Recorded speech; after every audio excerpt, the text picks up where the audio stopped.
I was reading my daily news on the internet when a shocking headline caught my eyes. I never thought it may occur or even be possible to happen. One of the biggest oil export countries is expected to bankrupt within 5 years, according to IMF report. At this point, I realized how fragile an economy based on oil can be, and how all claims of prosperity may collapse once the government runs out of oil and grants fed to its people. Recently, I had a conversation with a colleague of mine about the current situation of our country. At the end of our talk, he told me, "Come on, we are a rich country. We have lots of oil and massive reserves, and very soon we will thrive and prosper." I thought a little about this and the fact that this mentality is widely spread across our country. So I started questioning, if the land we are destined to live upon is full of oil and natural resources, does that mean we are rich? And how can this guarantee that our society will one day prosper and our people will be happy and have a positive general well-being? The British Prime Minister, David Cameron, once said, "There is more to life than money." And it's time we focused not just upon GDP, but upon GWB, general well-being.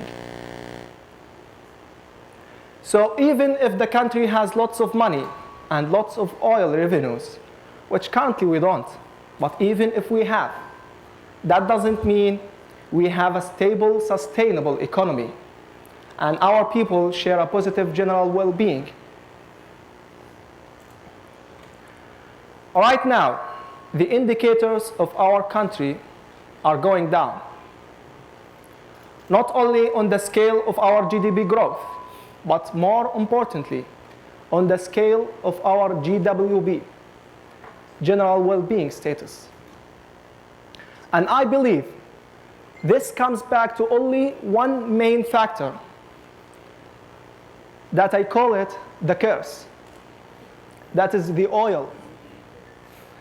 The temptation of the oil figures and getting easy money out of the government became the mainstream culture that has been fossilized in the head of our people, until they started thinking it is the oil what will make the country grow and prosper.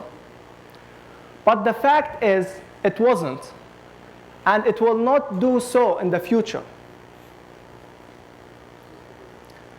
So what is it then that can help us build a great economy which can survive no matter what happens in these rapid changes and trends around the world? Well, the first thing I can tell you is to follow this tip. تنسوا في حاجة اسمها بترول، تنسوا في حاجة اسمها غاز.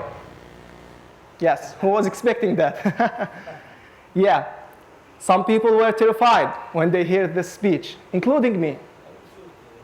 Yeah, thinking that it is the oil what will make the country grow and prosper.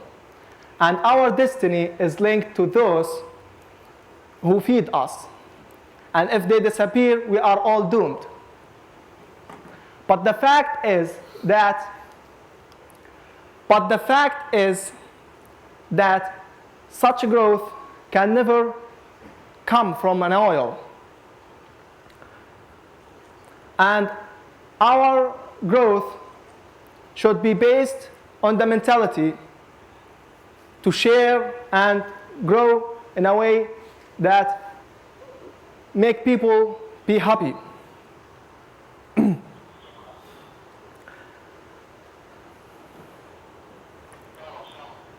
So some people were terrified, as me, when they heard this speech, thinking such people will lead us to prosperity. But the fact is that It's people who can make us grow. And we need people with ideas and capital. Instead of feeding its people, the government should help them learn how to catch their fish.